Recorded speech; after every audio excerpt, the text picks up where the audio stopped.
দৈনিক যেনেদৰে আহোঁ ৰুমত সেনেদৰে বিগত 2 বছৰ ধৰি এটা জেগাতে গাড়ী পাৰ্কিং কৰি ৰাখি আছোঁ বিল্ডিঙৰ তলত। যোৱা ৰাতিও ঠিক তেনেদৰে আহি গাড়ীখন ৰাখিলোঁ। ৰখাৰ পিছত আৰু ৰাতিপুৱা গম পালোঁ যে গাড়ীখন চিচা ভাঙি লেপটপটো, মোৰ কেমেৰাটো, গোটেই বস্তুখিনি লৈ গৈছে। আৰু কিবা পইচা অলপ লৈ গৈছে। 70,000 টকা আছিলে। আৰক্ষীক জনাইছোঁ, তেওঁলোকে তদন্ত অব্যাহত ৰাখিছে বুলি CC কেমেৰাত এজন লোকৰ ফটো আহিছে। আৰক্ষীৰ সন্দেহ ঠিক তেনেকুৱা, আমিতো সাংবাদিক, আমাৰতো আৰু খোজে খোজে শত্ৰু। সেয়াই মোবাইল নাছিল, লেপটপ আছিলে এটা আৰু কেমেৰা এটা আছিলে, তাৰপিছত আপোনাৰ পইচা আছিলে অলপ। সেনেকৈ নিশা নিশা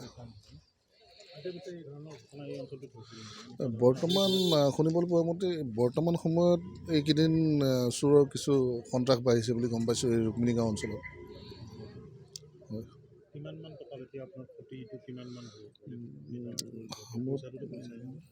টোটেল ধৰক 3.5 লাখ মান টকা। লিন'ভৰ এটা দামী লেপটপ আছিলে আৰু কেমেৰা আছিলে, পেনাছনিক এটা।